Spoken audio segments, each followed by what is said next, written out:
Well, in celebration of my first month as a married man, I'd like to share a reading from 1 Peter 3:7. Husbands, in the same way, be considerate as you live with your wives, and treat them with respect, as the weaker partner, and as heirs with you of the gracious gift of life, so that nothing may hinder your prayers. Well, honey, my prayers be damned, because if you consider your spouse to be the weaker partner, you do not in fact respect them.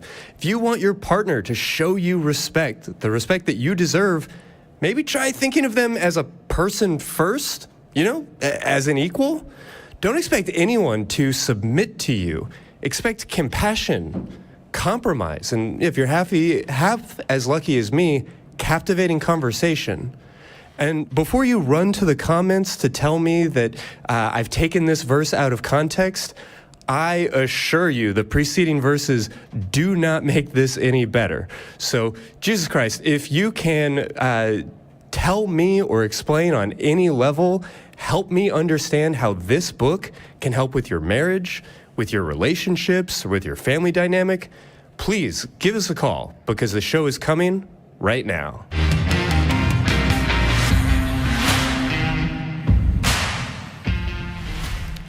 All right, well, welcome to Talk Heathen. Today is Sunday, October 29th, 2023.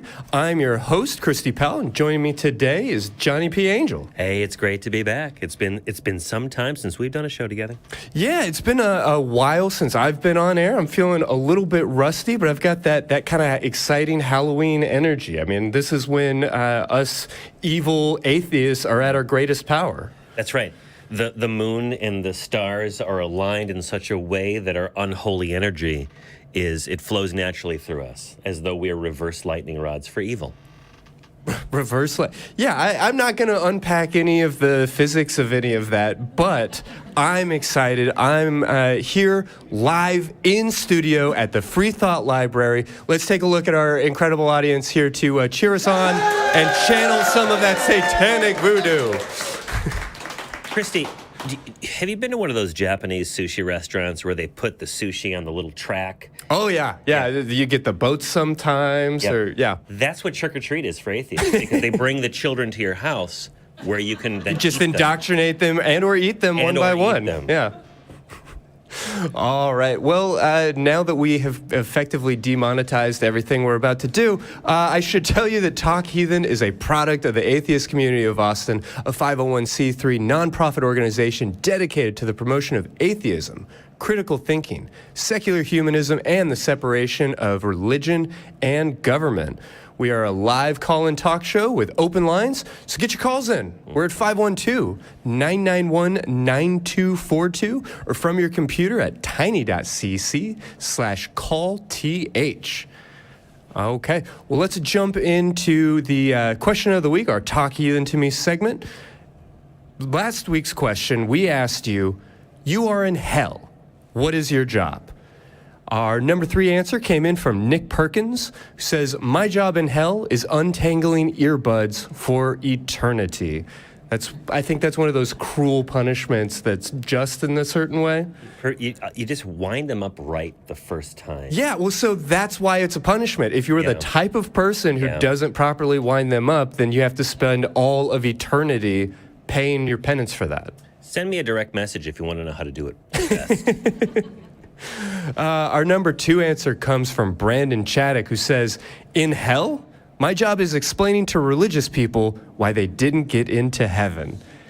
That's a little bit like our job today. Is this hell-ish? Oh, maybe we've already died, and this is our hell. I haven't seen any smoke monsters, but I can't say that I've gotten off the island. It's catered to the specific sins of the sinner, and this is ours. Yeah. Until we reconvert. Until we reconvert. Okay, well, I guess we will wait for your answers and your explanations as to why we should do that. But finally, our favorite answer from this past week came from Douglas Pete, who said, my job in hell is welcoming all the televangelists. That might be a certain type of heaven. I don't even know how to deconstruct some of these things. That might be a good job to have, Well, so our question for next week, and I want to hear from you about this, Johnny. Complete the sentence. When people say, have a blessed day, I reply. I've done this. Live long and prosper. I've heard you do that. Yeah. I can verify that. Yeah, because it's not insulting, but it kind of is. But it's in the same spirit. Yeah. Same spirit. I feel like that actually plays really well. But we're excited to hear your answers. You can make sure to leave those in the comments section and tune in next week when our best answers will be on display. All right. With all of that ado, I want to take a quick moment to thank our crew for getting all of this up and running, making everything look so good and getting those graphics on the screen. So if we can get a quick shot of our incredible crew cam before we go to phones. Want to make sure you know all the other hardworking people that make all of this happen. Thank you all so much for everything that you're doing. And with that, Johnny, you got a call you'd like to jump straight into. Yeah, I think I want to hear from Will. You want to do Will? Yeah, let's talk to Will in Mississippi, who is working to let go of religion. Will, what's that experience like? It's been a little bit rough. Just to give you a short backstory, I'm going to be honest, I'm very nervous because this is actually my first talk show that I've ever called into, ever. We're honored. Thank you for calling in. Oh, yeah. And all my life, I never thought it would be an atheist talk show because I've been a Christian for the most part of my life. I'm 31 years old. And I recently made the change to agnosticism right about 2 or 3 months ago. And then I started watching your guys' show, and it always comes back to, can you prove the supernatural? Can you prove that God or any God exists? And then I started thinking about it. Well, agnostic, if I'm not mistaken, is someone who believes that there is something, but you don't know what it is. And still, you would have to ask the question for that, but can you prove what that something even is? So I get to asking myself, well, since I can't even prove what that something really is, am I really an atheist? And You believe in I it, would sure. have to say that. I'm sorry? No, I'm just agreeing with you that if you're holding on to some of these labels, which, if you find value in being agnostic or in being atheist or however you want to frame that, great. I'm not going to try and take that away from you. I would just also encourage you to not get overly hung up in this definition or this box or this category. And it's not even necessarily like, can you prove the supernatural? Like that's a necessary step to be religious. So much as it is, why be religious? Like, why believe that all of the earth sits on the back of 4 elephants? Why believe that God sent his only begotten son to save us from this concept of sin that we also just got introduced to? Like, if you believe in those things, okay, but why? And it sounds like you're coming to the conclusion that maybe you don't. To be honest, I think I am. And that's mainly why I called the show, is because I'm just wanting to get some advice on, how to go forward from here. And I'm the kind of person that I'm always seeking the truth to something. I'm one that I never really go by rumors. I never go by what somebody may have told me, what they heard from this person, what they heard from that person. I want the truth, and that's basically all that I want. Whether that truth is that there is no God, if that is the truth, then so be it. But there was something that Mr. Matt Dillahunty, I think that's how you pronounce his last name? Yeah, last time I checked. Okay. I have actually become a big fan of his. I love the things that he says. Everything that he says just makes absolute sense. Him and Mr. Aaron Ra, if I'm not mistaken, that's how you pronounce his name? Well, what's the thing? What's the thing that you liked? The sentiment, the idea, the thought? He said, and he was talking to a theist, if I'm not mistaken.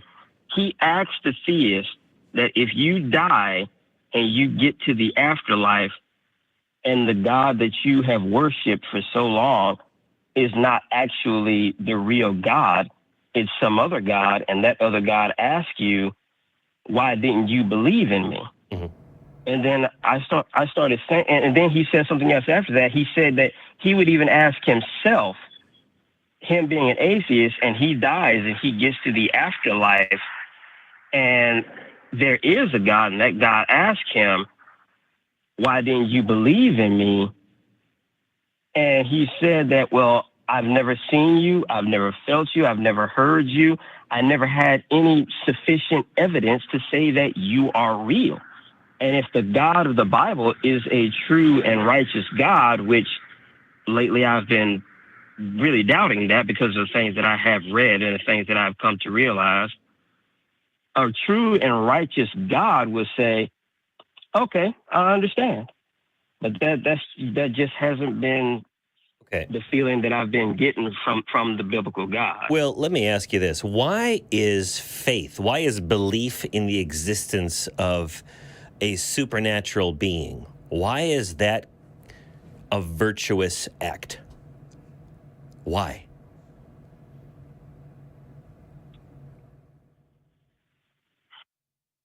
To be honest, I don't know.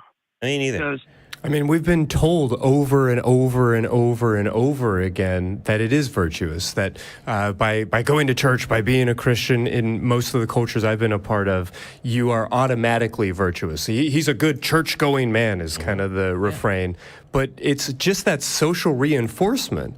That's not to say that you can't learn charitable acts and duty and selflessness and love and some of these other ideas from religious institutions. But really, when we break it down, we're just told that it's good to be religious, and it doesn't actually offer any virtue that I can see. Will, have you seen those Saw movies? Have you seen those Saw movies? It's Halloween. Let's talk about this. I have seen a couple of them. I haven't seen them all, and I haven't even seen the new one yet. All right, neither have I. But you get the premise of it. Okay, so let's say you find yourself in a filthy butcher shop, I don't know, bathroom tiled area with another individual. Okay, and you don't know who this person is. You wake up, you both come to consciousness. Okay. I would assert that what you really care about is whether or not the person in the room with you is a good person who cares about life, who cares about compassion, who cares about cooperation to get out of that terrible scenario, out of that room, a person who cares about your well-being as well as theirs because they have empathy and they are humanistic, right? I would assert that you would prefer to be in a room with someone like that rather than someone who believes that the life that you're living right now is a doormat or is just like a prelude to the real life. And the real life is where we need to get to, and that they will dedicate themselves to obeying the word that they believe is of their deity. Because that's a wild card and a half, isn't it? Yeah. Because that person could want to kill you or want to die to get to heaven faster. They could have strange rules about their deity. Their deity might honor the destruction of other people's lives. You don't know what the hell they believe, but if the person cares about well-being of living human beings, right, then at least you know you've got a teammate in this world. And we're in this world. We know this world exists. I mean, as much as we know anything, you know, I can feel this, but I can only guess that maybe there's something after life. Sure. And so my question is, to go back to the faith issue, why is belief in that existence beyond this life a virtue? Why is a belief in a deity a virtue? It's why, and also why would that criteria be the criteria that is established for your continued existence?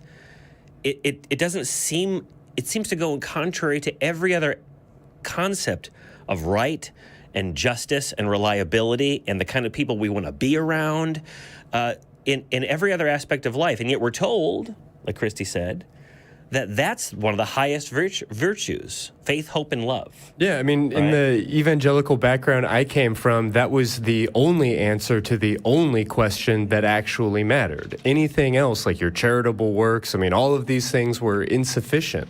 It really only came down to whether or not you could be convinced of this concept, which is a really powerful way to make a concept multiply and propagate.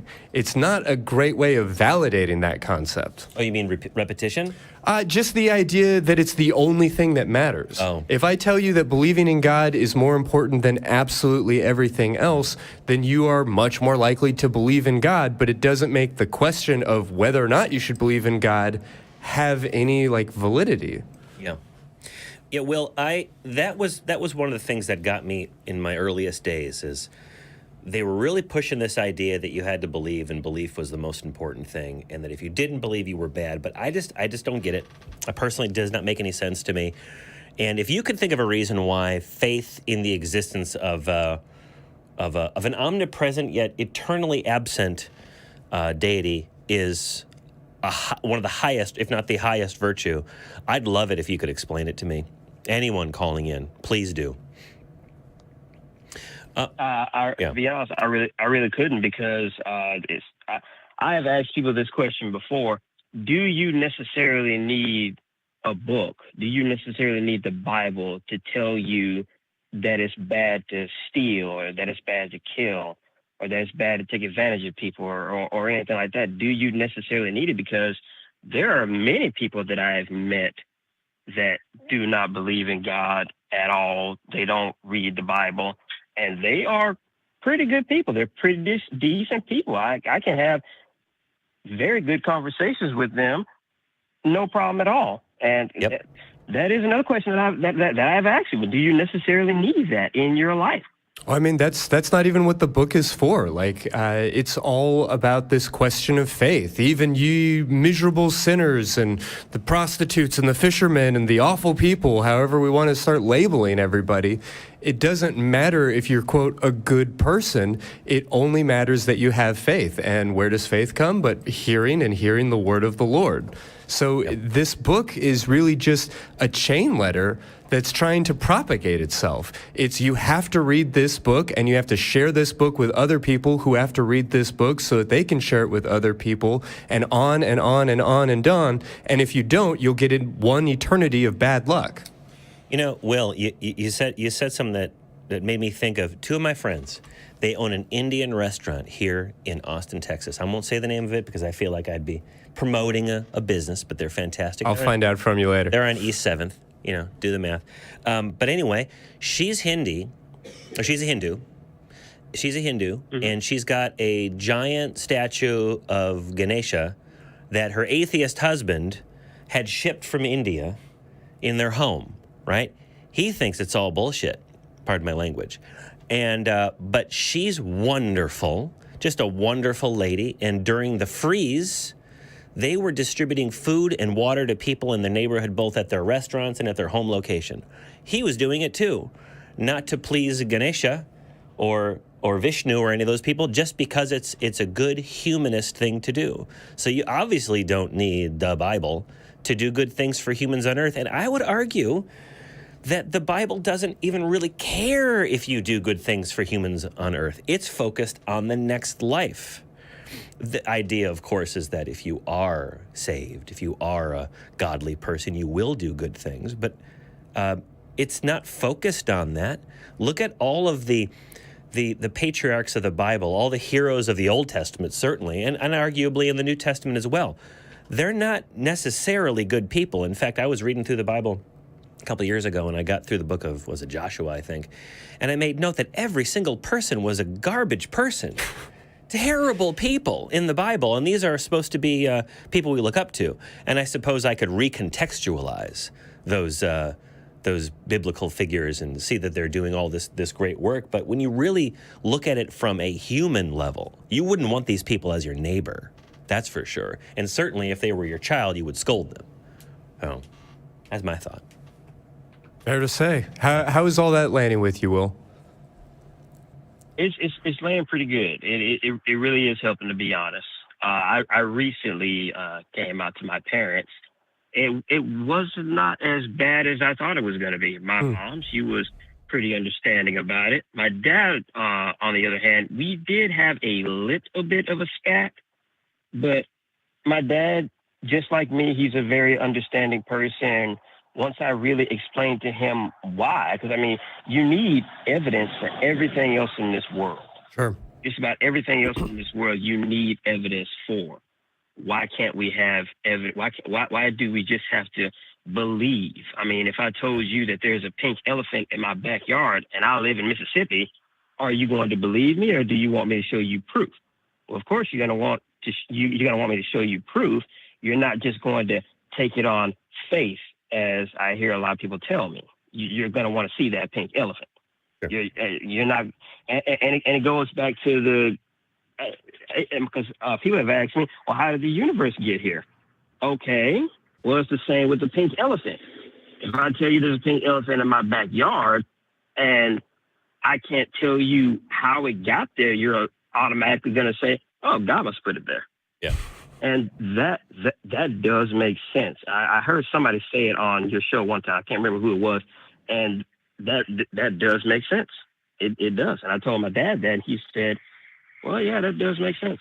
Yeah. And my dad, he is still a theist. He still does believe, but he has become more understanding about it, and that really has helped me a lot. That my parents, they get it, even though they don't, believe what I believe. They don't see it from the point of view that I do. Yeah. They still understand it, and that has really helped me a lot, to be honest with you.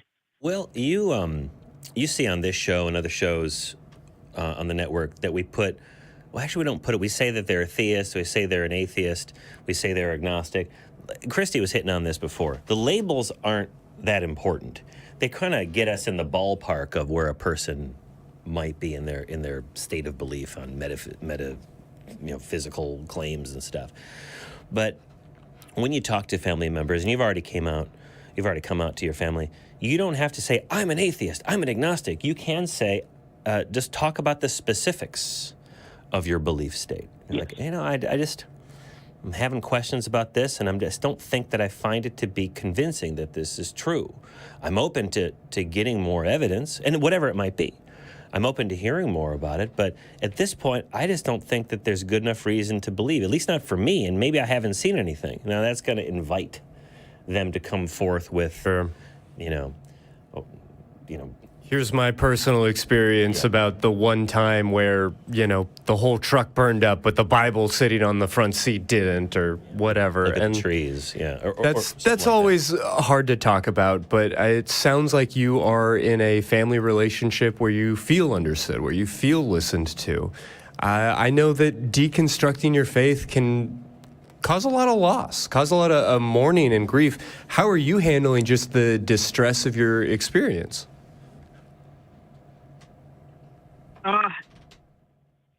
Like I said, it is tough because I've believed in one thing for so long, and now me questioning all of it has been really tough. But my dad, he basically told me that my main problem is I think too much, which I absolutely 100% do admit.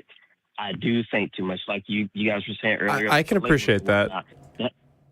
I didn't mean to interrupt, but just to say, I can appreciate what it's like to be a neurotic overthinker. I think that you almost have to be to end up in this chair on some level, speaking only for myself. But at the same time, if you're telling me that your greatest pitch for why you should believe that a magical, omnipresent, all-powerful God sacrificed himself to save us from himself, and then your response is, don't think about it too much, that's not a policy to get me to believe in whatever it is you're selling. Yeah, that's advice for when you're watching an action adventure movie. Yeah, seriously. Right? If Nicolas Cage blows something up, I don't want to think about it too much. I just shoot the propane tank and explosion. Great. How did Lois Lane get to the place where Superman... Just enjoy the ride. But life, you're supposed to enjoy the ride, but also you have to navigate that ride. It's not a passive experience, right? You said your life's very different. with regard to at least those beliefs and how that changed maybe your perspective on things. I'm sort of rephrasing it, but there's a lot of things that haven't changed in your life, right? You still have to do the same things to maintain this body of yours, and you have to work, you have to maintain relationships with people, and there's a lot of things that will not change at all. It might be that you don't say a little prayer before you do something. It might be that you don't turn to, an imaginary or real voice that's in your head, a conversation that you have running with what you might believe is an external person. It might actually you just kind of run things past yourself. But the rest of it stays the same. And now you're in a position where you can reevaluate some of the positions you've taken on issues in your life, in greater society, the conversations that we're having, and find out what's the basis for your opinion on X and Y and Z, and try to find a good, rational basis that benefits, well, there's the other question. Because we have a lot of people who are fans of these shows who are not humanists, I would argue. They are just atheists. Sure, yeah. Okay? And so do you want to just not believe in the existence of a supernatural deity? Do you want more? Do you want to have some guiding principles for your life? You have to construct those for yourself. And what will they be? Will it be for personal enjoyment, have a good time all the time? Or will it be something a little bit more, I don't know, globalistic, holistic? Concerned with the well-being of conscious creatures? Yeah, there you go. You can construct that. And some might tell you you're doing it wrong, but the truth is it's your process to go through. Mm-hmm. So you're going to be busy for the rest of your life. I don't think you can just rest on your laurels. The job is just starting. Well, the advice that my dad gave me is that this is the only life you get, so do your best at it. At the end of the conversation that we had, that's pretty much what he was getting at. Try not to overthink it, and just do the best that you can in this one life that you have. And I'm not one of those persons. I'm not trying to push what I believe now onto anybody else. If somebody asks me my personal belief, I'm going to tell them the truth of what I think. And if they want to have a conversation about that, absolutely. I love conversation, and I love debate more than I think I should sometimes, because that turns into a lot of arguments in my family. The one main argument that was answered that we had in my family as far as debate goes is whether or not the MCU Thanos was evil, technically evil or not, and that turned into a very big spat. So why didn't he just make more resources? Why did he have to snap half of them out of existence? Yes. These are the big questions of life. These are the things that you will always be wondering. That's right. That's right. Well, that's fun too, because the conversation about Thanos can be a proxy war that you can fight with your family about over the nature of Yahweh or whoever else, Allah. The paradox of being omnipowerful. Well, I wasn't talking about Yahweh, Mom. I was talking about Thanos. So, I do appreciate your thoughts on this, and I do some reading. Obviously, you probably are. Do some reading. Keep notes for yourself, and don't be afraid to really question your questioning, the methodology that you employ to reevaluate your life. And you don't have to agree with everything you see here. You might hear us make arguments that you think is garbage, and if you do, we'd like to hear about it. That's for sure. Oh yeah, absolutely. Because I do still have questions. As far as evolution goes, I'm a little bit skeptic on that. There are some things about it that make sense to me, and there's some things that don't. But that's where reading more about it, doing some more research, that's where all of that comes in. And if I do have any more questions, I'll either call back into the show, or this is Mississippi. Not too many scientists down here, but I'll figure out something. You sure will. Yeah, it's an ongoing journey, so don't put too much pressure on yourself to have it all figured out. These things are aspirations, not destinations. But glad to hear that you are on your journey, and thank you so much for giving us a call. Yes, thank you guys very much. I really appreciate it. Hey, Appreciate take you. care. All right. Well, I want to hit a couple of announcements and make sure that people know that we have a brand new way to support the ACA. You can buy an engraved brick and become a eternal part of this library's legacy. Let's check out this video. Have you ever wanted to make a permanent impact on the atheist community of Austin? Help support our space for free thought by buying a custom engraved brick to be laid on the building grounds to help raise funds for improvements. Our building has stood as a beacon for years, bringing people together. But 3 years of emptiness due to the pandemic have taken a toll, leaving it in disrepair. Help us restore this hub of connection and support by buying a brick. Moses had his stone tablets, but we're doing our own version. Join our brick fundraiser and let your engraved messages stand the test of time, minus commandments. Visit tiny.cc/ACA bricks for more information. All right, couple more notes to hit. I want to make sure you know about our new limited edition t-shirt. You can find at tiny.cc/merchaca to get those now. And available on tiny.cc/ACA flyers. We are now offering printable flyers for folks who want to, join or create our street team. You can post these with permission, of course, in different community bulletin boards so people know about the show, have the opportunity to call in and defend their faith. If you do post any flyers, make sure to snap a picture of it, and you can send that to us. You can send anything to us, really, at tv@atheist-community.org. We may feature your photo on an upcoming show.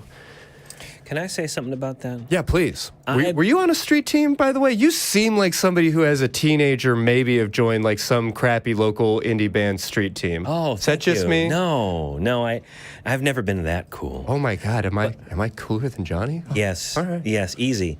But when you do that, you're an ambassador to the people who don't believe, and there's a lot of people saying a lot of crap about people who don't believe in magic stuff, like we just said. And if you go into a place like that, you put up a flyer, you go into a church, you put it into a community center, you're going to want to be like an exemplar. You want to be like the kind of person that you want the world to think, oh, atheists, they're great. They tip well. They're really polite. They signal when they drive. They do everything that we want. So I don't think I have to say that for 99.9% of the folks out there who might print out a flyer and do that. But please bear in mind that you're making an impression not only with the people that know you directly, but the people who see you when you're putting that flyer up. So be the best you can be when you do so. Well said. All right. Well, let's go ahead and transition into talking to Dylan in South Carolina. Dylan, we get a version of this question fairly often, so I'd love to hear from you exactly what it is that you're wondering today. I was watching an interview with Mr. Bill Nye, and he was asked this question, he was asked, he was asked, is there anything that would ever change your mind? And he said, evidence. Yeah, fair to say. And I was wondering if that was something similar for you guys.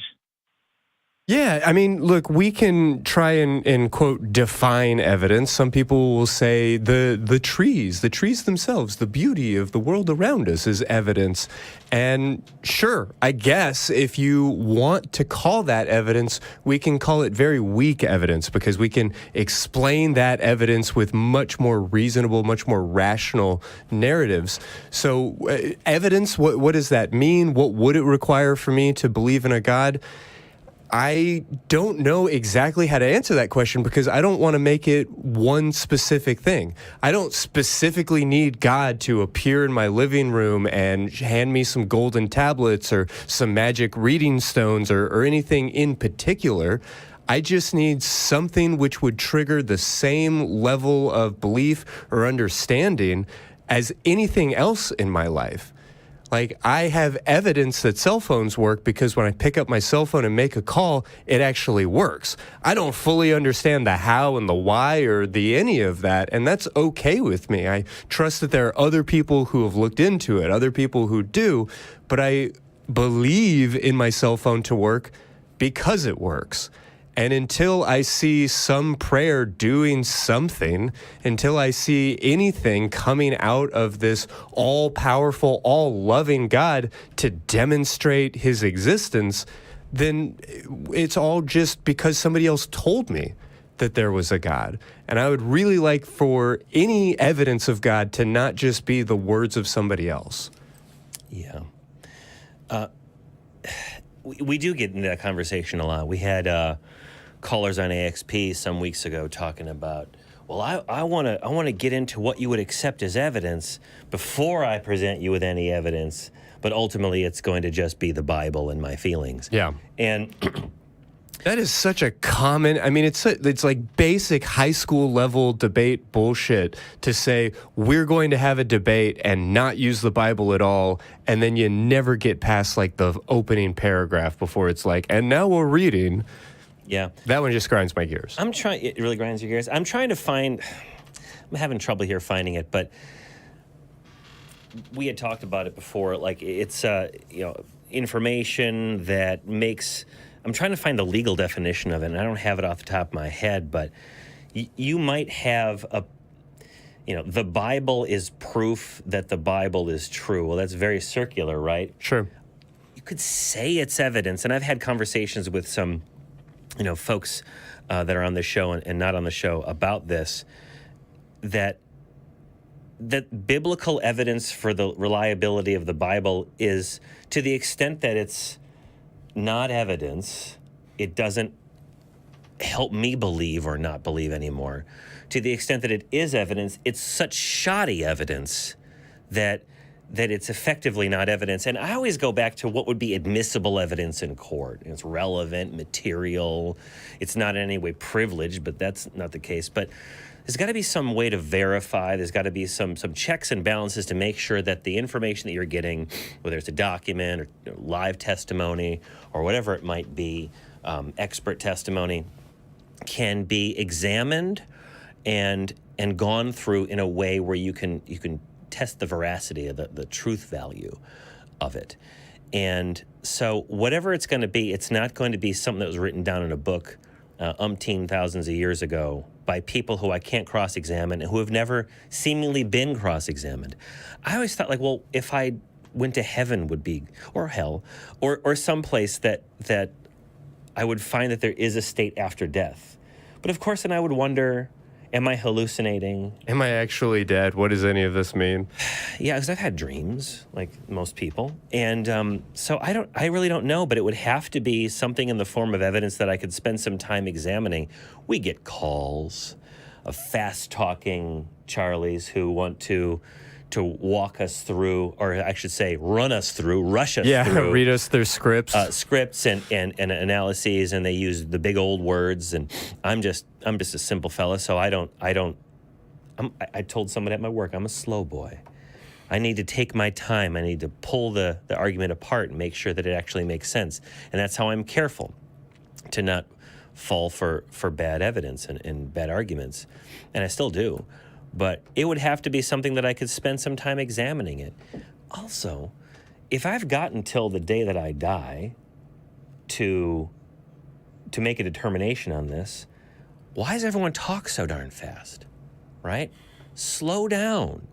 Let's make sure that, we're well fed and well rested. We're safe in a safe environment. And let's sit down so we're not going to die in the next couple of hours and think through some of these arguments. Get the books out, get the analysis out, make telephone calls and emails and read the text and take classes. Whatever it takes to have a really thorough understanding of some of these claims, like that one guy that kept calling about enzymes and amino acids. Oh God, the amino acids were on display in some of these calls. So it's a lifelong journey, I think. But up to this point, I'm a middle-aged fella, and I still haven't seen anything that I believe is convincing evidence. So what does that tell you? It tells you that maybe there isn't any evidence, or that it's not easy to get a hold of, but then you cross-reference that with the idea that my eternal soul is on the line here. Yeah, why not make this a little bit more available? Yeah. So, Dylan, I know we kind of talked around it in a lot of different ways. How is this striking you?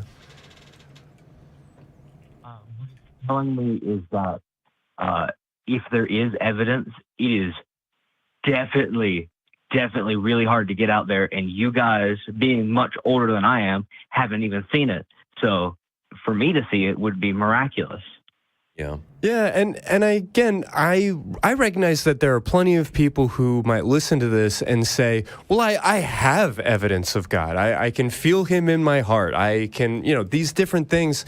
And okay, I'm not going to refute that and say that's not evidence. That word evidence is very kind of loose. Is it compelling evidence? Well, for me, for the longest time, it really was. I experienced the real God. I absolutely had faith in those things.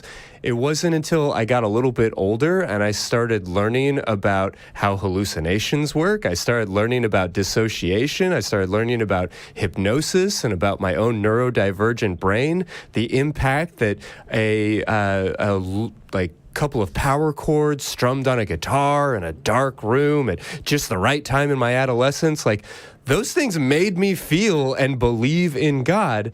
But now I recognize that feeling in my nervous system is hardly proof of anything. And I think that people are very slow to question some of those experiences. So, quote unquote, evidence exists, I guess, but none of it's good evidence.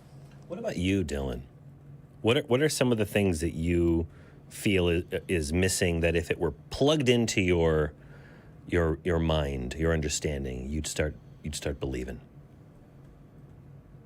I feel like if there was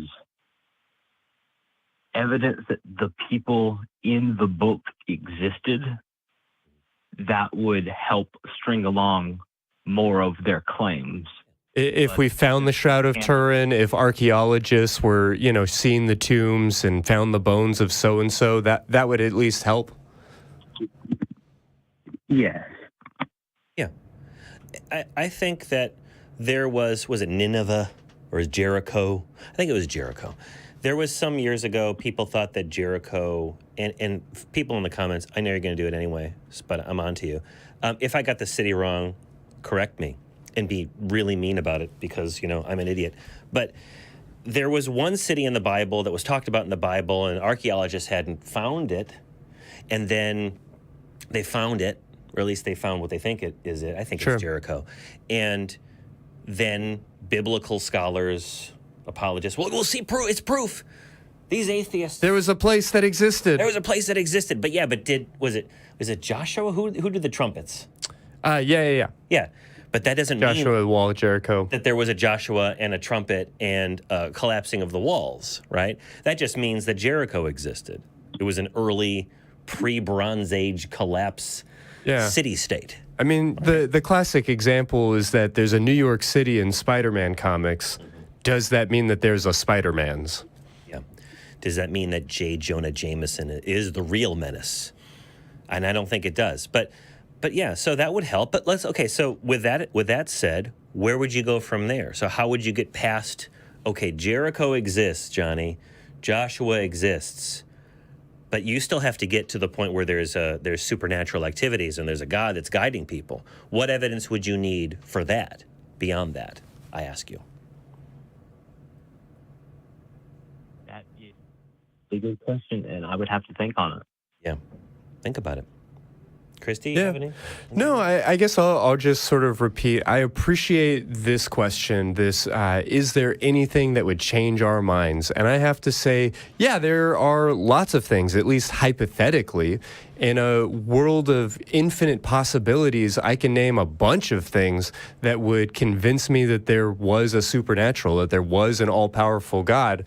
But those things only exist in my mind or in fantasy and science fiction. I haven't actually seen them in real life. So if they start presenting themselves, we can have a real conversation about it. But it's been 2,000 years, and so far, nobody's come back. Nobody's proven anything. So I don't know how much longer I want to keep waiting. Yeah.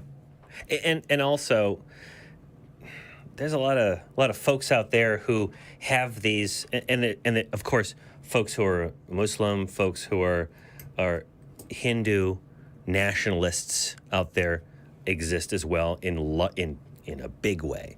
But in this country, we have Christian nationalists who don't seem to be motivated by the same humanist, let's Those make the well-being world a better, principles. make the world a better place. Let's make society better for everybody. Let's make it more equitable. Let's make it so that, a rising tide lifts all ships. That doesn't seem to be on their priority list.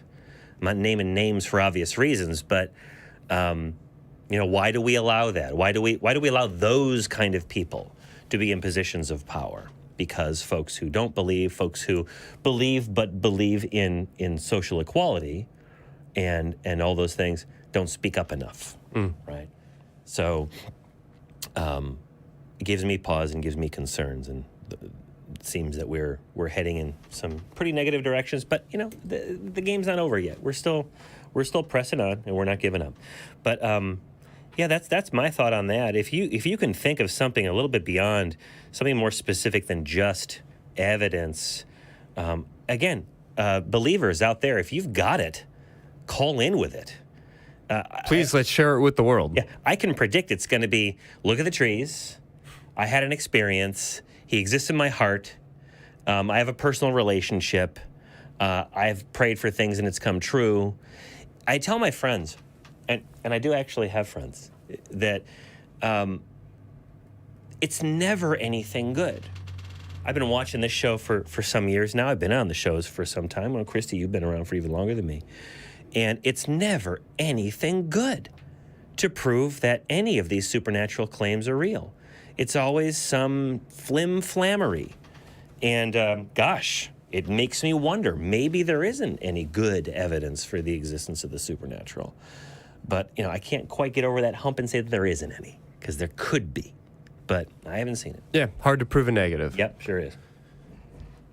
So, Dylan, I hope that sort of gives you a place to start, or at least helps you to wrap your head around some of these things. Is there anything else we can take care of before we jump on to the next call? I think you guys summarized all of my points. Thank you. All right. Well, glad to hear from you. You have a great day. All right. We got a few more pulling in. Mm-hmm. Let's see. Let's talk to Cooper in New York, who has some, I think, fairly straightforward questions about evolution. I will say that neither of us work in the hard sciences, but I think we can walk you through this one. Cooper, what was your question today?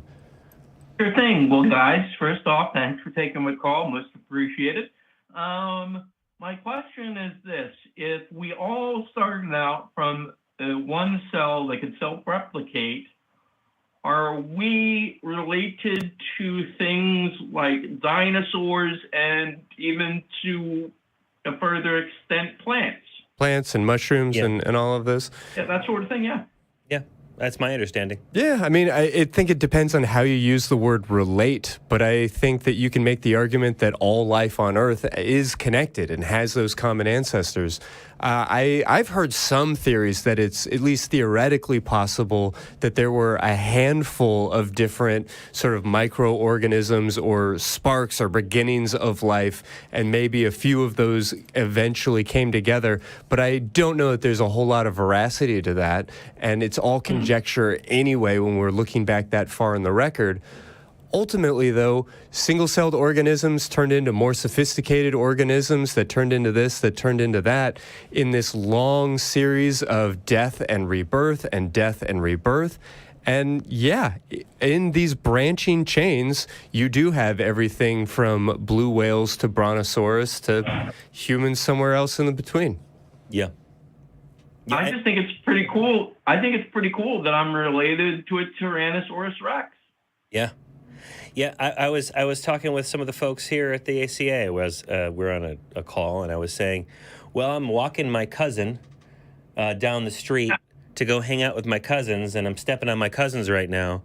And, pretty attenuated, but yeah, we're all seemingly, according to the current understanding, we're all related, very distant cousins in some way, aunts and uncles, and notwithstanding and all that. But yeah, And I think it is cool. And I think it's cool, and I think that there is meaningful value in sort of meditating on that connection.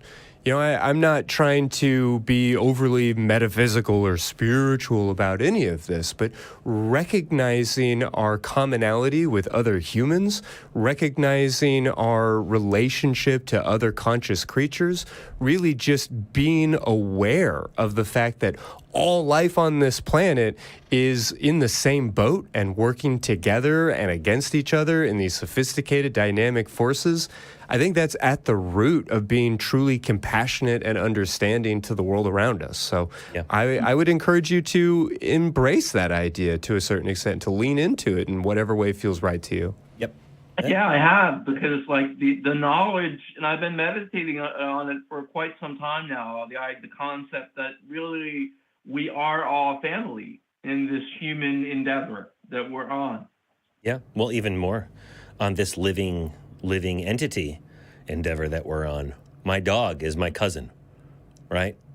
But quite aside from that, and if that's the hook that people need to be kind and generous and like do it, stop burning down the Amazon, sure, sure, let's do that. Let's have it. Yeah, we're all cousins. That's a fact. But when we run into aliens from another planet, we're maybe not cousins? Hard to say. I mean, there's so much good sci-fi. That scenario could go a lot of different directions. Hey, I do appreciate you calling in. Christy, any last thoughts on that? No, I think that wraps it up for me. If you don't have any further questions. Yeah. I don't. No, thanks, guys. All right. Take care. All right. Well, bye. Thank you so much. We're going to jump into our next call with John in Illinois. First, I want to read a quick super chat from Richard Gilver, who offered us 5, I'm going to go with pounds. Yeah. I am not Mr. International over here. Richard says, the theists should counter this evil Halloween weekend by calling and telling us why we should believe in God. Richard, from your lips to whatever God's ears exist, we would love to hear from you. But for now, we've got a theist call out of Illinois. So, John, what's on your mind? Yes, sir. I would like to express the understanding of why I believe that there is a virtuous act in believing in a supernatural power. Excellent. Thank you. And my point is that we know that there's universal laws. And like you all said, we are all connected in a way where it's a universal connection. Everything in the universe, it has its place and purpose and special design. How do now, we know we that? have a visible world and we have an invisible world that's in operation. We use logic in the visible world, but in the realm of the unseen and force and power, see, you use a different tool. And that tool is intuition. Okay. Well, I hear you, John. I don't mean to interrupt. I want to give you a chance to sort of walk us through your idea, but you've already given me, I think I counted 3, maybe 4 premises that I would maybe struggle to believe. So before we just keep listing those out, can you tell me about how you know there is a universal law, or how you know that there is an invisible world, or how you know that your intuition can reveal an invisible world? Really, anywhere you want to start with any of that, just so that I can follow along this ride with you, since those are not concepts that I feel as if I understand, because I can't say that I agree. And John, before you answer, and I'm going to piggyback right on what Christy said, we get a lot of what people believes. It's the why that we really need. The why is the most important part. So start with one of those that Christy said and explain the why so that we can be there with you. Okay? Okay, so I'm huge on science. And in science, as we study and observe, there's an order that is in place where things thrive and things generate in a way where it's living. So there's a formula that's in science, and it goes deep into the science, into the quantum science, as in the physical science. It's all alike.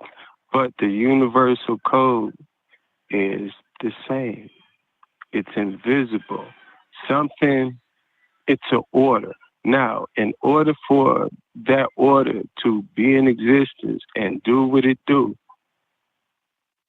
something put it there. Now, we can get to that part, the part where you say that a God must have created this order, as soon as you can evidence for me that there is an order, because I'm hearing that things happen Right. for a reason, though, because that feels like a step further. Like, how do I know that there's an invisible code, that there's a matrix program guiding all of this? Okay, for one example to a billion examples, God made, or something made, an eyeball to see. And everything about that eyeball and its components is designed to aid you into a visual picture.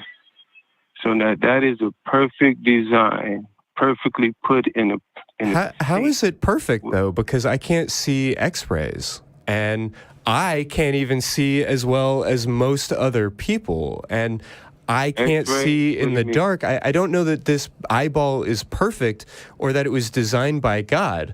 My eyeball came from my mother, and she gave that to me using the blueprints in her DNA, which she got from her parents and her family, and they had eyeballs. And we can go back further and further and further until we see things that are like eyeballs, but that aren't nearly as powerful as the human eyeballs that we have now. And we can also recognize that other species had those proto eyeballs that evolved into these remarkable hawk eyes that can see things at much greater magnification. Like, I feel like you're kind of stacking all of these ideas on top of each other without examining the individual ideas. I have no reason to believe that my eyeball was designed so much as just evolved in order to get to the way it is now. Okay, sir. You're talking about the degree in which you're designed to see out of your eye. I mean, there's different variations. I would like to complain to the designer. I would like to be able to see without my glasses. I'd like to not, drop things in the shower. That's a fair complaint. But what I'm talking about is that the formula is so perfectly put in your million components in your eyeballs to see a picture. Now, I'm talking about that basic, like you say, everybody or everything has eyeballs to see in different environments. This is your environment. You don't need to see X-ray when you're a human. See, animals don't need to see. I mean, my best friend doesn't need to be able to see the color red. By that logic, he's colorblind and he functions. No, How but I'm come saying I the get the benefit of being able to that see make red up a eye. and he doesn't, and a hawk gets to see forever away? How is any of this evidence of quote unquote perfection? I'm grateful for my eyes. Don't get me wrong. I'm very happy to have them, and I work to feel that gratitude rather than anxiety about the imperfections of it all. But I am not about to give thanks to a perfect God for giving me perfect eyes when I can't see the way I want to be able to see. So, sir, it's not about the degree of seeing. It's about the formula in which that is comprised of, along with trillions of other formulas just like that. Everything is formulated to be in its greatest state. What is a greatest state? First of all, what's this formula? Do you have it? Is it written down somewhere? No, it's actually in us. Are you talking about DNA? It's in our DNA. Oh, so it's not our DNA, it's in our DNA. Like it's in us to see, see, sir, what I mean by the outer world and the inner world, the inner world sees inside. This is why you can close your eyes and see. This is why you still see light when you close your eyes, because that world is real too. So you're telling me that when I close my eyes, I'm going to go ahead and mute you because you're talking over and there's a delay and it's not your fault, and so on and so forth. Look, so when I close my eyes, and I'm closing my eyes right now, and I see the lights that are over here, you're telling me that that's not because the skin on my eyelids isn't thick enough to block all light. It's because there's an inner world that exists that I can that I'm actually seeing. Is that what you're saying? I'm saying when you close, you can be in pitch black dark and close your eyes and remember something, and you can remember the colors. You can remember everything picture perfect, just like a dream. I don't think I can see picture perfect. I'm going to go ahead and mute you again because I don't think that when I am seeing thing, it is picture perfect in my imagination, in my dreams. In fact, when I have dreams, my dreams are fuzzy. As anything. Like, I know I'm in my elementary school, and I know that I'm wearing a bath towel, and I know that it's about to fall down, but it looks like the mall. Yeah, and my dog is here, but for some reason, he's also my father, who was also my boss, and I just roll with it. Yeah. So I don't have that experience. I'm kind of jealous. It sounds like you have the ability, John from Illinois, to lucidly dream. I've always wanted that power, but that isn't evidence that there's a supernatural realm, an invisible world. That's just that my brain has an unconscious or a secondary feature that I don't use when I'm awake. I use it when I'm asleep, where it's doing whatever brains do when they're asleep. That's a big difference. John's world's going to get really rocked once he starts to study and understand non-dualism and recognizes that this, quote, inner world is actually the only world. Like, our consciousness is the only way that we can experience anything. So our eyes, our thoughts, these images with our eyes closed or open are really just appearances in consciousness. What do you do with any of this, and how does any of it prove that there's a God? John, I guess kind of the last word from me is just to point out that we are pattern seekers. It helped us as a species to recognize that trees that look like this are likely to have this fruit on them. We have spent our entire evolutionary history trying to recognize these types of patterns, and when we are faced with enough static, with enough noise, we tend to imagine that there are patterns here. I don't see any unwritten rules or source code that are governing all of the physics and all of the nature of the entire universe. I just see that there are certain ways that certain systems operate, and that's fascinating. I want to try and understand those systems. I don't see any God there. Yeah, I don't either. Okay, so now, what if, just like you say, this operation that you see in how the world and nature and everything is coming together? Now, what if that same operation that was coming together for the world, what if that operation is in your likeness also? That there's something that put you in a state where you can actually reach to live your fullest potential. Because a tree, it lives its fullest potential. A hawk, it lives its fullest potential. What about the hawk that gets injured and breaks its wing? What about the tree that isn't watered properly? Like, it's living its fullest potential in some sort of like dharmic sense of the word, but it's not actually becoming the most that tree seedling could have become had it been properly watered and gotten the right nutrition and fertilizer and all this kind of stuff. This fullest potential comment is based on what? It's like Dianetics. Should I join up with the Scientologists so I can reach my fullest potential by purging thetans? Like, what does fullest potential even mean?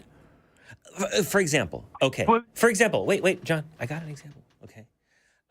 I could, for my fullest potential to be a host here on the show, I could study apologetics and quit your day job. Just read nothing but atheist texts. Just this stuff. I could read, Daniel, William Lane Craig and other people, and I could become J. Mike, right?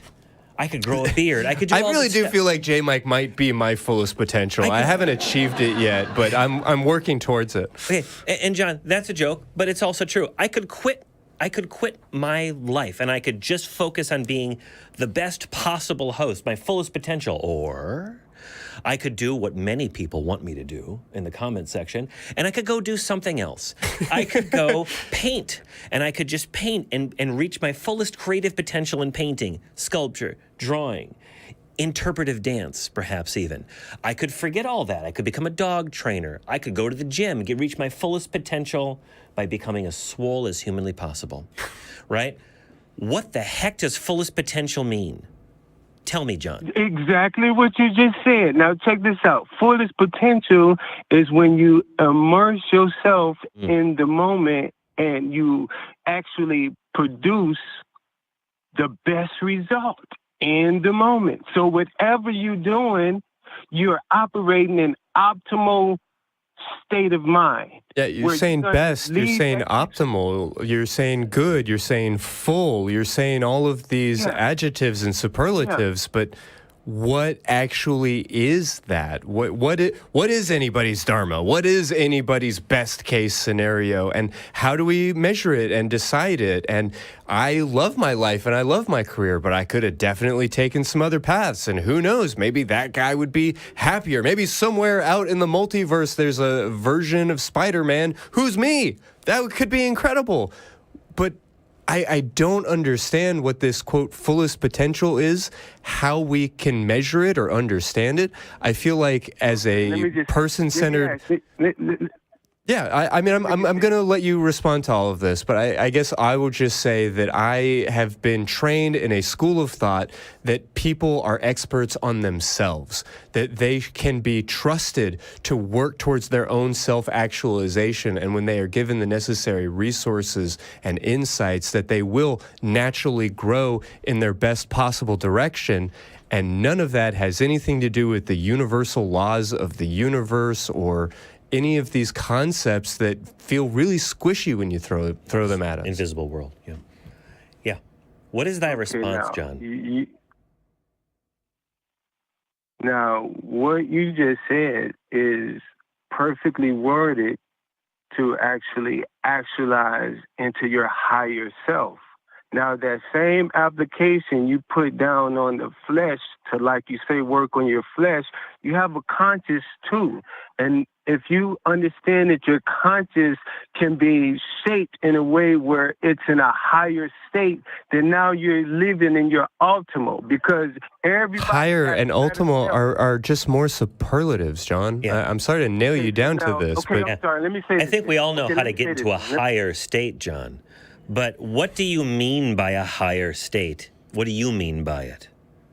Okay, so now anything that you do, your higher state get involved in it and you become one with it, and that oneness now allow you to feel and be the moment. Therefore, mastering whatever you're in the moment. I feel like I'm reading the back of like a box of like herbal tea. Yeah. Or tampons, or, this candle will help you seize the day. Yeah. Why do you say that, sir?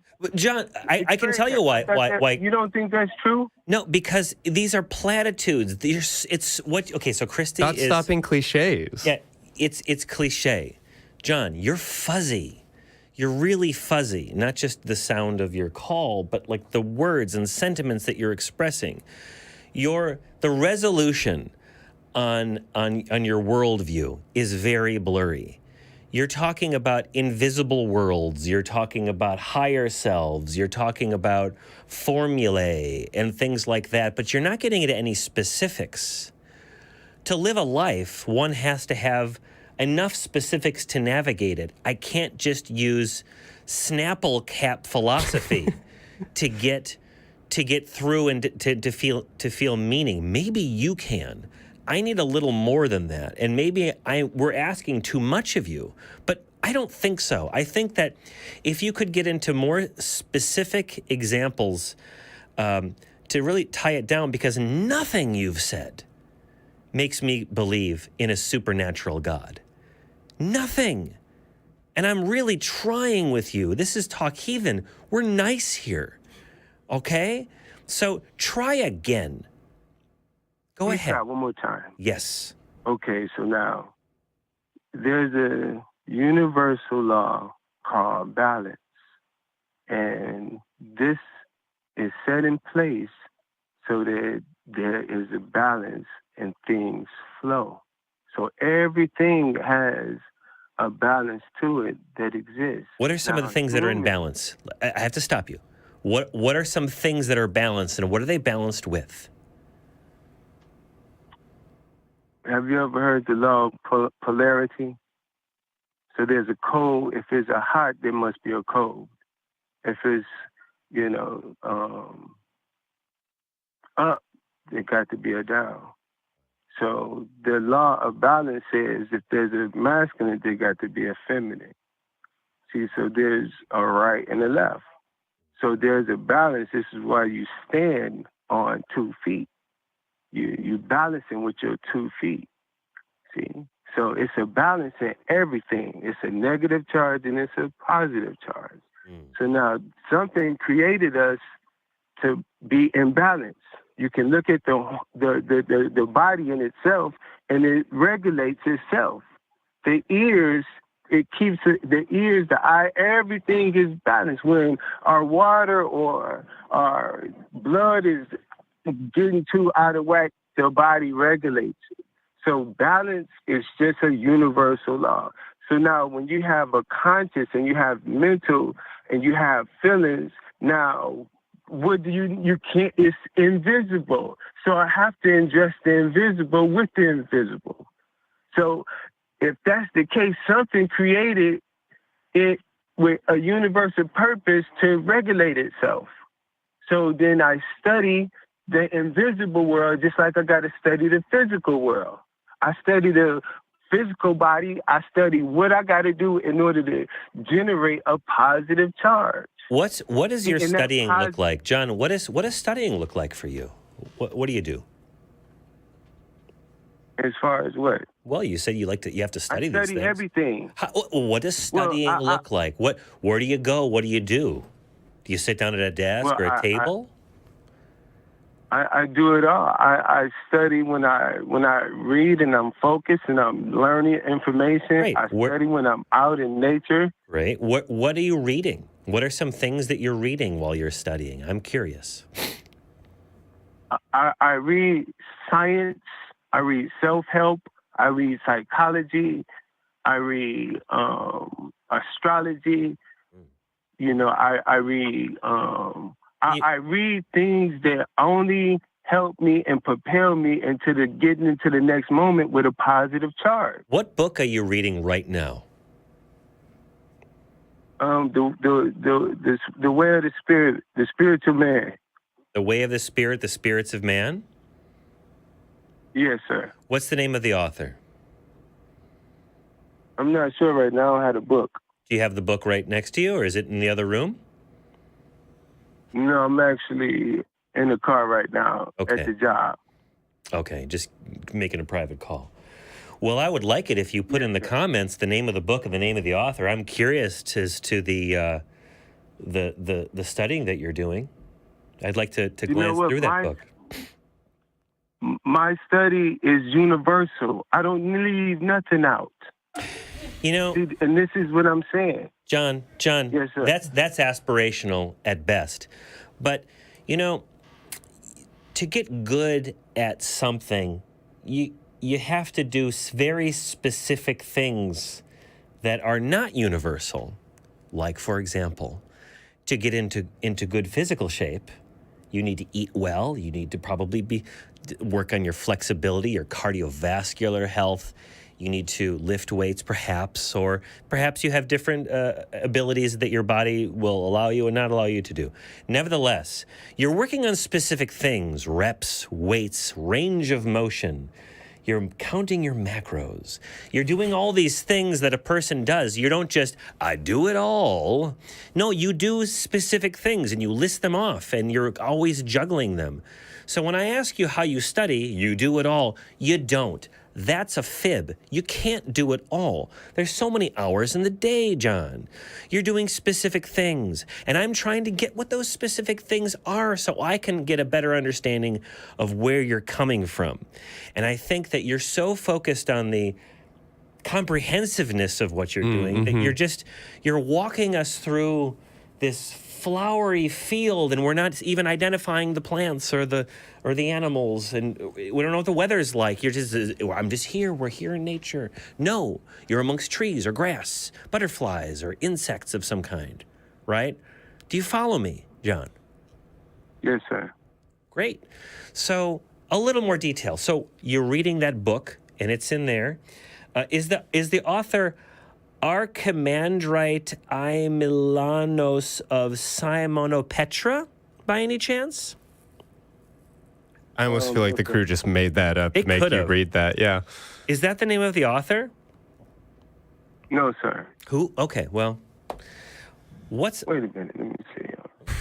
Go ahead, sir. What's- When I say I read it all, and all I'm saying is this, that I'm open to whatever moment I am in for obtaining universal knowledge so that I can keep my physical body in balance, in yin yang, kind of like polar balance, where I'm understanding what's going on. That's being self-aware. This is what the great philosopher said. You have to know yourself in order to begin to start the journey. And knowing yourself knows it has a conscience that must be regulated, just like your physical must be regulated. See?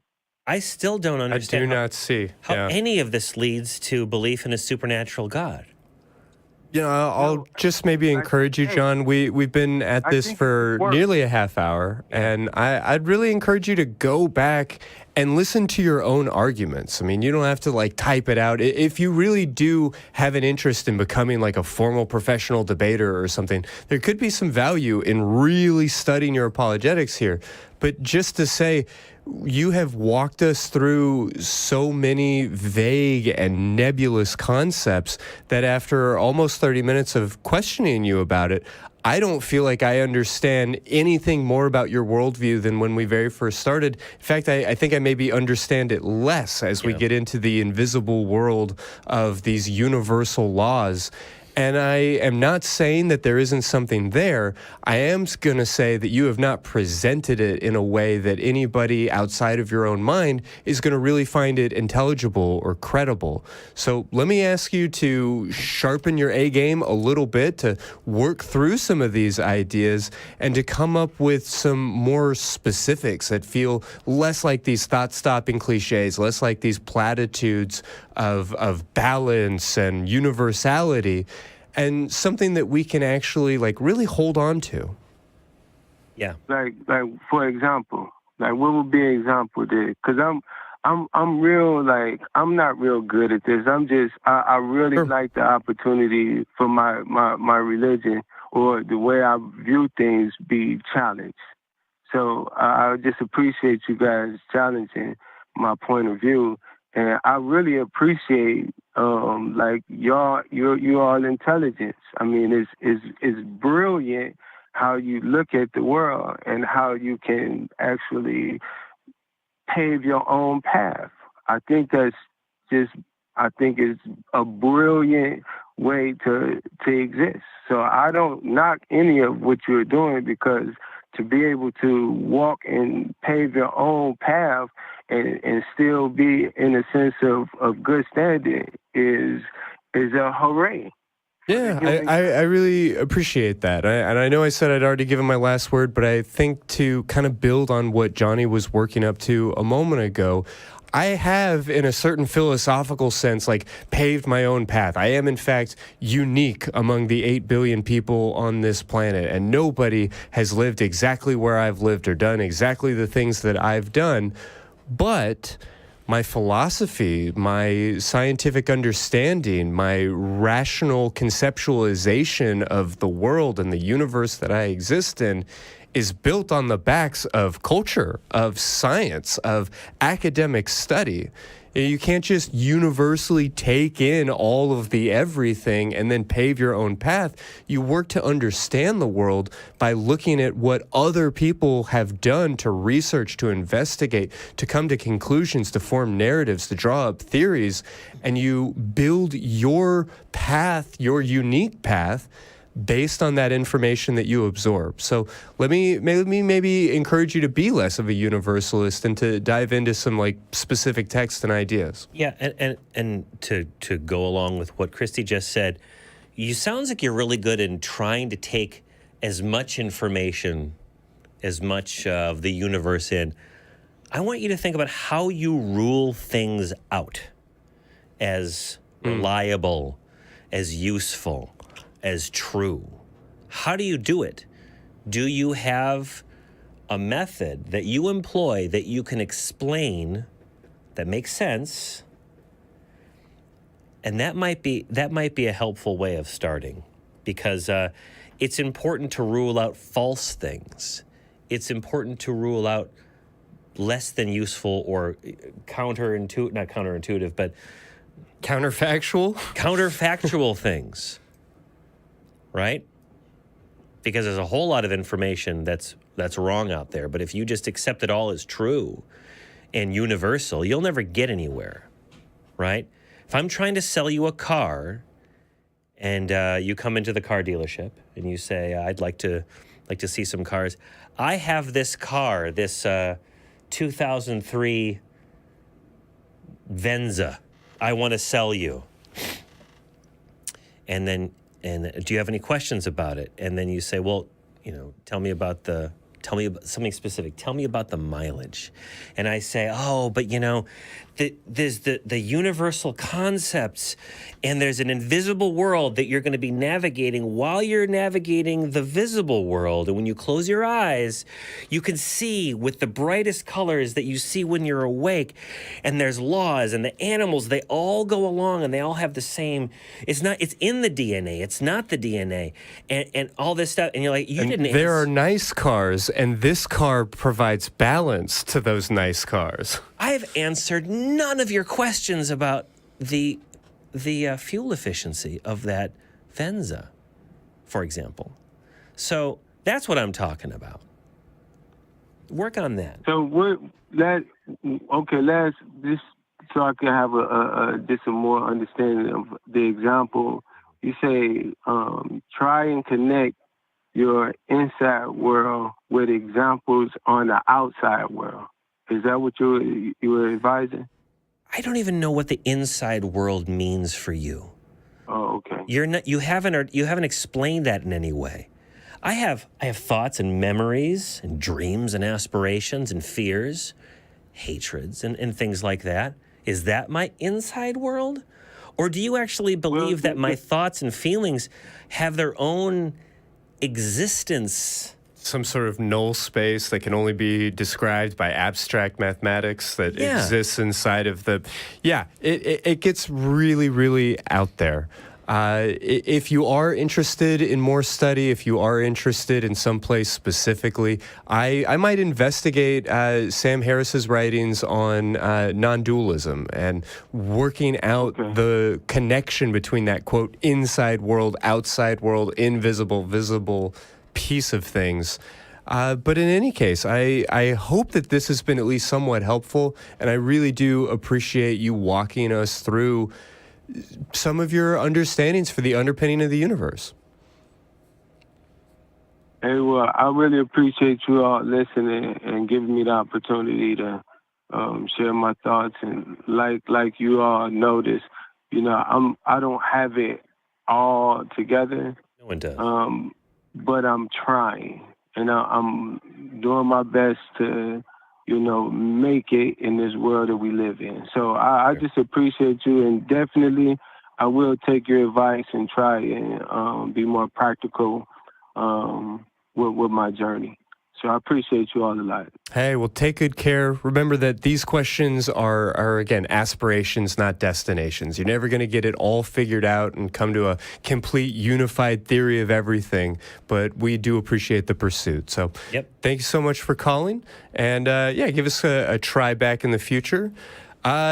I'd like to think that we could get a little bit more grounded, but we have incredible calls to choose from about the Shroud of Turin or about cryptics. I think you want to start with the Shroud of Turin? Yeah. All right. Let's talk to Doug in South Carolina.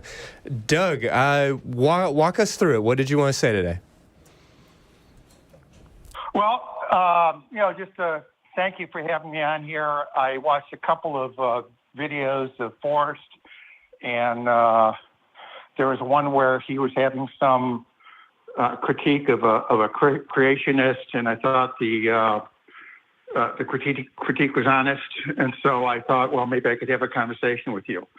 But I wanted to get to the idea that you believe heavily in science. I think science is important, and therefore I thought that the topic of the Shroud of Turin was interesting because it's a very unique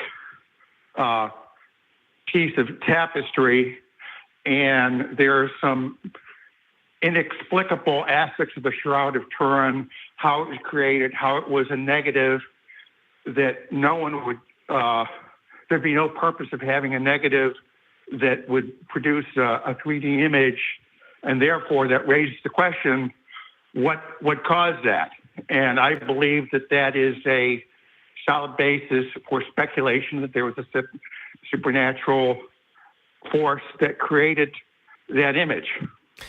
Yeah, I mean, it's an interesting conversation to consider. I am not super up on my, sort of occultish Catholic lore, but I might suggest that rather than the Shroud of Turin being evidence for the supernatural, it's probably more accurate to say that the lore and the rumor and the mystery of the Shroud of Turin is more compelling than the actual evidence itself.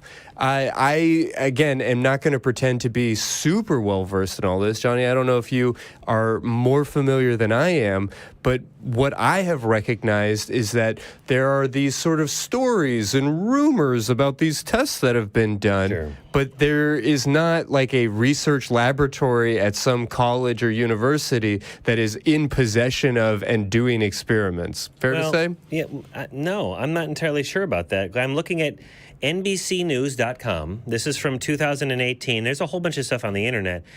But it says new research is in line with numerous previous studies that have concluded that the Shroud is not authentic. Earlier carbon dating work has determined that it dates from 1260 to 1390. Jesus is generally to have died in the year 33. A blue ribbon panel called the Turin Commission has concluded in 1979 that stains on the garment are likely pigments, not blood, while textiles experts and art historians have suggested that the materials and images are not from the right era.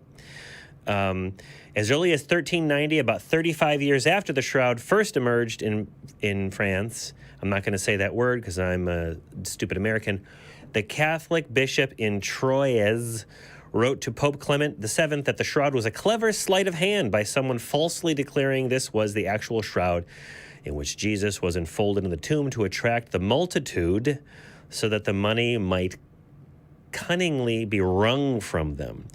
And in the most recent study, forensic scientists used blood pattern analysis to investigate the arm and body position necessary to yield the pattern seen on the Shroud.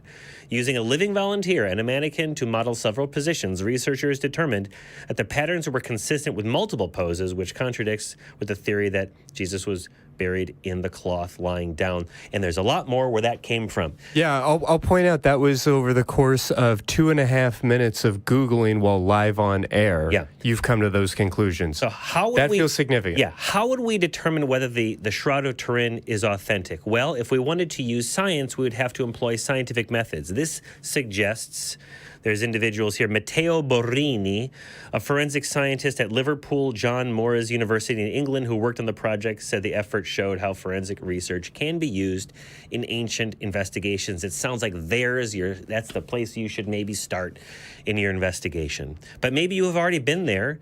What have you got? I wasn't expecting to call, but I do recall that there was some investigation into the Shroud of Turin, and the problem scientifically is that in order to test, you have to destroy a small piece of the cloth, which is the problem because the more you test, the more you destroy the very thing that you want to preserve. So I do know that there was a report that there was some repair done in the, 13th, 15th, 16th century to it. And if you test that, then you get a much later date. So there have been some subsequent tests, that have been done, and so here's something that's interesting that I can't verify, that I would say would be in the realm of lore that you're familiar with. I've seen rumors that if you test the blood, that it would be female blood, representative of the fact that it was a virgin blood. So therefore, that would be more along the lines of something that I would say I'm skeptical about. Yeah, I don't know how they're getting DNA off of a 2,000-year-old cloth. I'm not an expert, but that feels very fishy. It is worth asking the question, if the Shroud of Turin is truly the robe that Jesus Christ, who was an actual person / God, was actually buried in, and for whatever reason it creates these bizarre supernatural images under an X-ray, even if we allow for all of that, so what? Like, how does that get us towards God exists? If there is a all-powerful, all-loving being that has guided the direction of our universe, that has created our entire universe, who is terrified of the thought that his children will suffer eternally in hell if they don't turn and accept him, and who desperately wants to welcome his children back into his house as the prodigal sons, then why is his message, here is a piece of cloth that maybe, possibly, but most scientists disagree, could potentially have bizarre super magical powers? Why does God speak to us through old cloth? I don't think anyone said the cloth itself has bizarre supernatural powers. Let me pose this in a different. You're familiar with Sir Conan Doyle? Yeah, we're speaking about the writer of the Sherlock Holmes stories. Correct. So he made the statement. Oh gosh, here it comes. And again, I'm paraphrasing.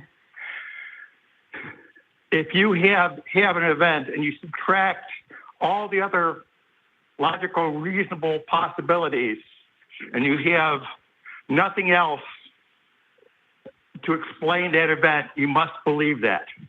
No. And again, I know that's a little bit not how it works. But are you kidding me? Let's. That's Sir Arthur Conan Doyle. He wrote fun stories about Sherlock Holmes, but that's not how we do. That's not how we do logic or forensics. And imagine if that was the standard that took place in courtrooms in this and other countries. Think about it. And we've ruled out that the butler did it. We've ruled out that the maid did it. We've ruled out that, Lady Chilsington, Colonel Mustard, Miss Scarlet, they've all been ruled out. But we haven't ruled out that, Mrs. Peacock with the candlestick. Therefore, she must have committed the murder, and therefore we'll put her to death. That's not how things work. Okay? The best you can say is we don't know. But we're not. Look, the way we'll find out whether or not the Shroud of Turin is from the time of Jesus, which is around the year 0, right? Is if we do scientific analysis on it and we conclude through using the scientific method and processes and testing methodologies that have resulted in positive tests to prove that it is. At this point, all of the science that I'm seeing on the internet in the 15 minutes that I've been, the 5 minutes and 44 seconds that I've been doing research, says that everyone agrees it's a fraud using scientific methods. We don't need to use... Why is that hard to believe? Yeah, why do we have to go to Sir Arthur Conan Doyle? Why don't we just go to the people who are actually doing the science on it? And we're talking about lore, Doug, and I don't want to be mean to you, but we're talking about lore, and I remember reading something. Forget that. That's not how we do investigations. I remember... It's not how we decide our moral philosophy or our cosmology for the creation of the entire universe. Go read the actual first source material. I'm certainly not suggesting certain Sir Conan Doyle is the end-all and be-all of an investigation. He's not even the beginner. I am. Well, someone has to In other words, you would have a different starting point, and I would. Number one, number two. I think we have a factual disagreement.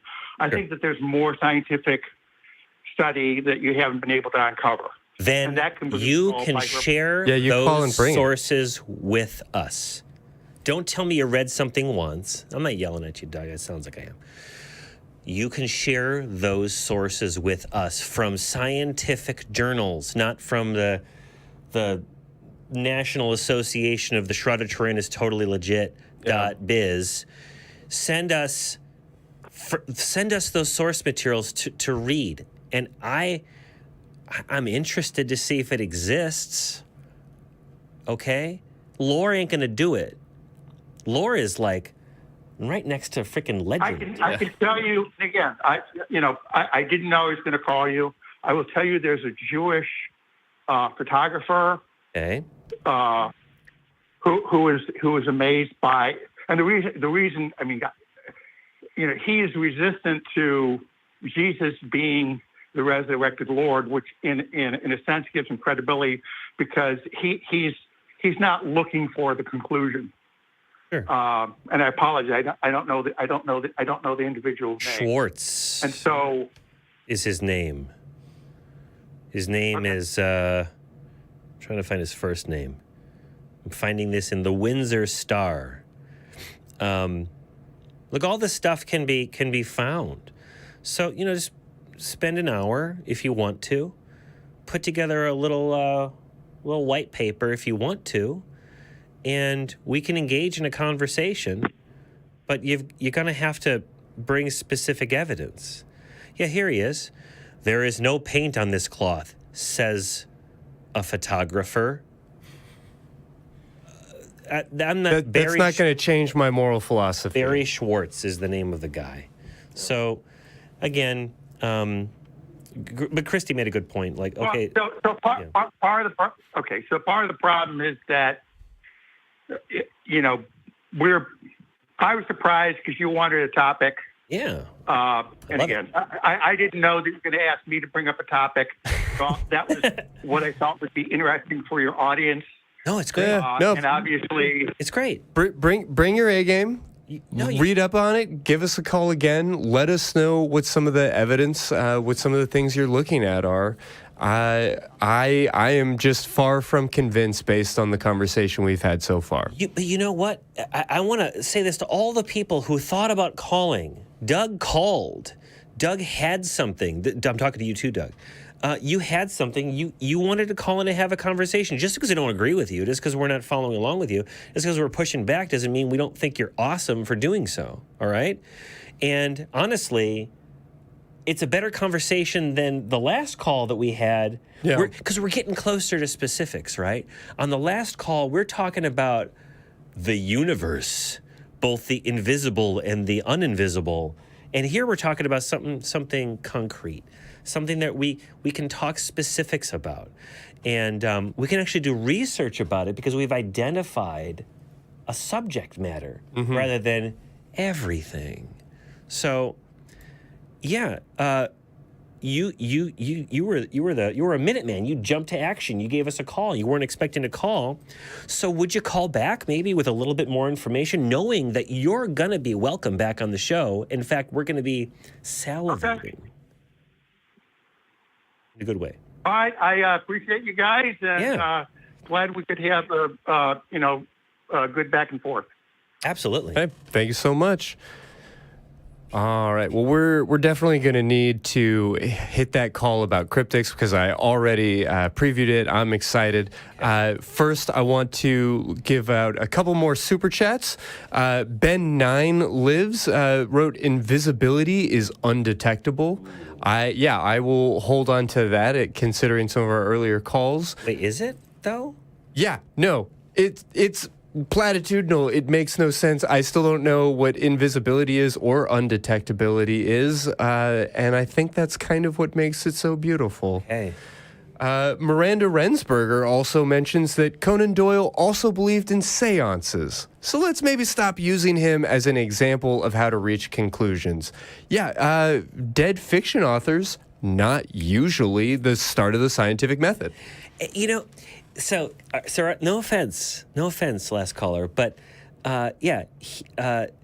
Sir Arthur Conan Doyle is not a logician, nor is he a scientist, nor is he even a popularizer of science, any more than when Jordan Peterson cites Dostoevsky's characters in Crime and Punishment as being, it's proof that the man has a moral compass that's divinely inspired. No, he wrote a story and the character acts in accordance with the story.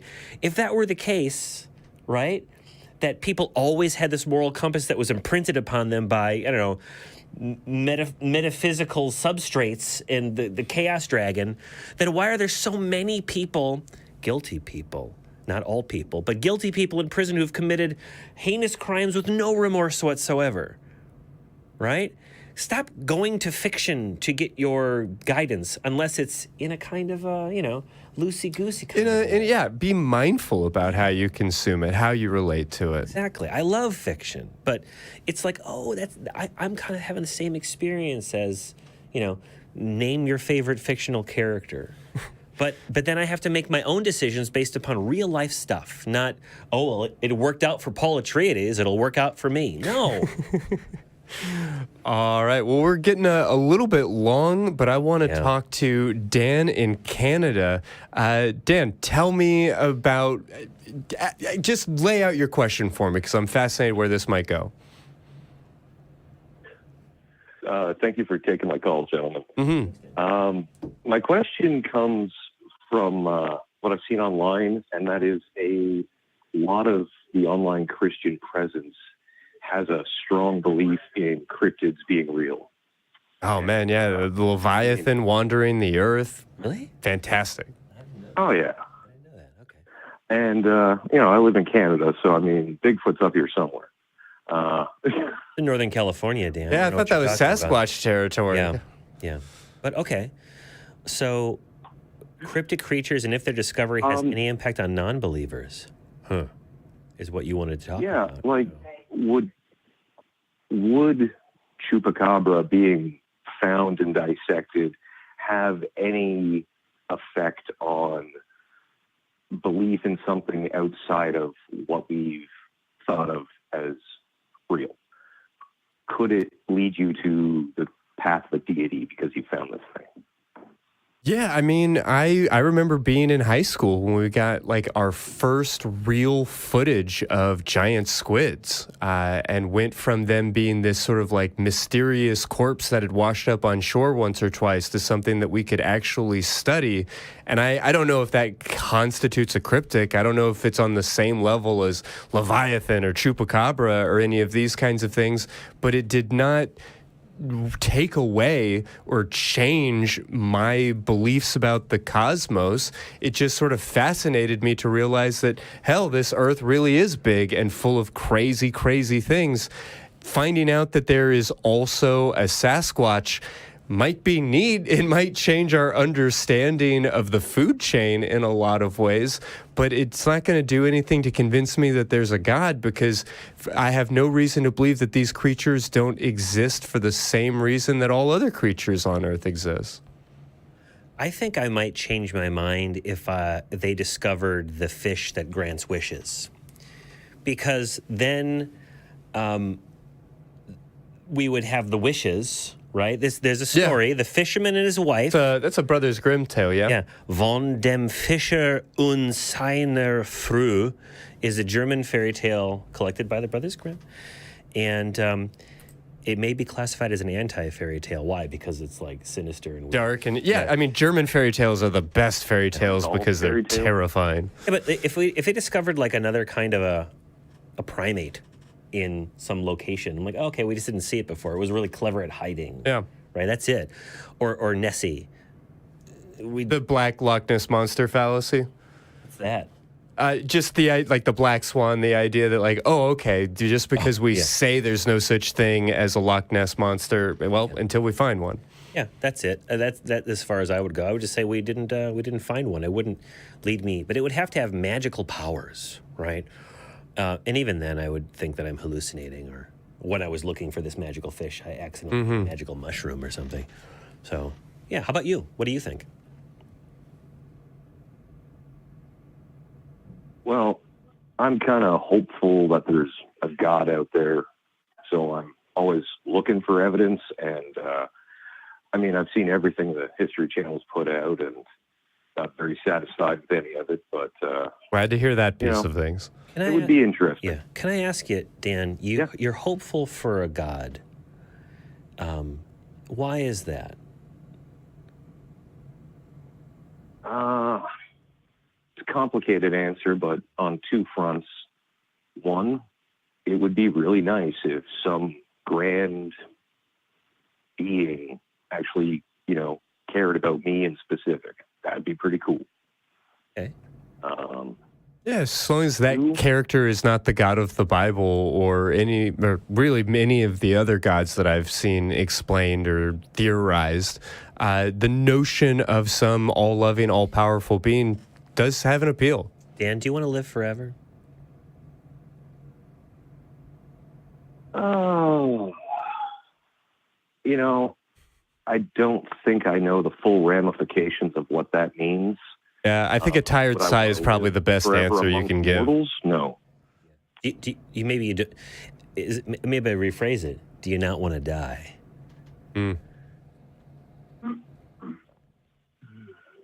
Yeah. There is definitely a fear aspect involved. Yeah, me too. But I kind of wanted to get on my second prong.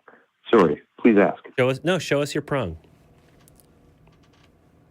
Well, the other reason that I'm hopeful is that I would be demanding of some answers from what I've seen of this world. Without going into specifics, I've worked military and I've worked EMS, and I've seen enough that if there's a God, he's got some explaining to do. Sure. Well said there. For sure.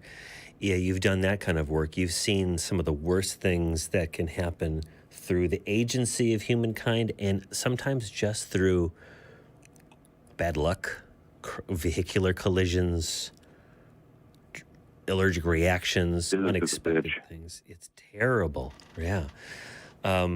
If there is a God. But if there isn't a God, then these things just kind of happen, right? Unexpectedly sometimes. So what would you do? What do you think a satisfying answer would be from a deity when that deity says, "Yeah, I gave an infection, or I allowed an infection to take place in a child's face that ate the skin off of their face, and now for the short amount of time that they have to live, they're in unimaginable pain because they're in a rural community that doesn't have access to reliable medicine. And here's my explanation for why that's A-okay. What do you think a possible explanation could be for that, Dan? I'm pretty sure I can't come up with one that would be acceptable. So then there's reasons that I look for a deity over a religion. Yeah. Feel free to look. Just hope that you continue to maintain some critical thinking and skepticism, and above all, the note that Johnny's been hitting today, that idea of humanism, of care and concern for the well-being of conscious creatures, in so much as we can define any of those terms. Hopefully that's a guiding light on whatever search you're on. And I'm kind of hopeful that we will find some previously unknown wild animals and some fascinating things as we continue to explore our universe. I'm not convinced that there is a omnipotent being in this universe, but hey, I'd love to meet him. Maybe the Yeti's pulling the levers on society. And the Yeti doesn't care about us. It's just, a shadowy cabal of lizard people and Yetis just running everything. Yeah, making infections and car accidents happen. Yeah, who knows? Thanks for the call, Dan. Do appreciate it, and thank you for your work as a EMS provider. That's rough work. I've worked with folks in that area, and it takes a tough person and to not lose their humanity in it, I think, sometimes. Mm-hmm. Thank you, gentlemen. I appreciate it. Hey, thank you. All right. Well, fun show. Lots of great things to talk about today. I do want to thank some of the people that help us to make this show happen and list our top 5 patrons this week from top to bottom. We've got Dingleberry Jackson, Oops All Singularity, Devor Valjean, Kalevi Helveti, and in the number 5 spot, Left in the Leaves, with our honorable mention this week of Lee Stark. Thank you so much for helping this show to be on. We hope that all of you out there will consider finding different ways to donate or participate in our community and in our organization. Patreon is just one of those great examples. Another way is to come and be here with us live in studio. Thank you guys so much for coming out, making the jokes land, helping to keep the energy up in the room. I want to tell people that we are doing this again next month, as we do.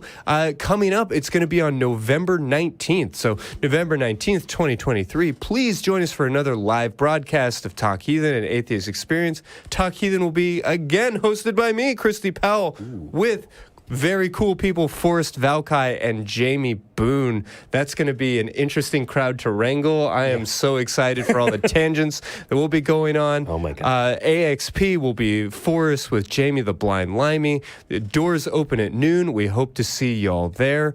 And we would just love to have you be a part of this community, to not be a passive viewer of a television program, but that you would join us in all of these different places. www.atheist-community.org, where you can learn more about our organization, our policies, and different ways to get involved. And then I'll just say again, you can always email us, tv@atheist-community.org. I say it almost every time I'm on the show. If you think I've said something ridiculous and you have the science to prove it, send it to me. I am at a place in my career right now where I have way too much time to actually read through those things and tell you how ridiculous they are. I try not to be a smug asshole about it, but I would love to keep these conversations going. If you can prove to me that the Shroud of Turin exists, or that pornography is destroying our brains, or whatever the hell else, we would love to continue to answer these questions and keep the show going in that way. Otherwise, Johnny, is there anything that you want to make sure to kind of leave an impression on the audience about tonight? I just hope that everyone has a blessed day. Yeah. And that they get out there and do something good in the world for themselves and for others. Yeah, well, so don't forget to complete that sentence in the comments to let us know your responses to when people say, "Have a blessed day," I reply. And all right, well, with that, join us next week for our Veterans Day episode with Jimmy Jr. and Dr. Ben as we discuss religion in the military. Remember, if you are a believer in God and a veteran, we are very eager to hear from you next week. Otherwise, I think that we've been droning on long enough. Johnny, it's time to send out some love rings to thank you all so much for being a part of our community, and to remember that, it's not that we hate you, it's just We're not convinced. y'all have a great week.